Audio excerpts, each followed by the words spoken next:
আমি আমাদের চোখের পানি তাদের কোনো প্রয়োজন নাই, আমাদের মায়া কান্নার গাজাবাসীর কোনো প্রয়োজন নাই। গাজাবাসীর প্রয়োজন অর্থনৈতিক সাপোর্ট, গাজাবাসীর প্রয়োজন সামরিক সাপোর্ট, গাজাবাসীর প্রয়োজন এমন একটা জাইশ, এমন একটা ফোর্স যেটা বাহির থেকে গিয়ে বাইতুল মুকাদ্দাসকে উদ্ধার করবে ইনশাআল্লাহ। আর আপনারা ভবিষ্যৎবাণী শুনে রাখবেন, ইনশাআল্লাহু আযজা ওয়া জাল আল্লাহ রাব্বুল আলামিনের এই বান্দাদের মধ্যেই এমন একটা জাইশ, এমন একটা দল আল্লাহ পাক সৃষ্টি করে দিবেন ইনশাআল্লাহ। যেই দল, যেই জাইশকে পৃথিবীর কোন সেনাবাহিনী থামাতে পারবে না ইনশাআল্লাহ।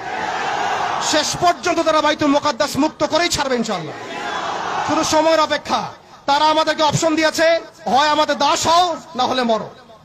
শেষ কথা, তারা আমাদেরকে অপশন দিয়ে দিয়েছে, হয় আমরা তাদের দাসত্ব করব না হলে মরবো।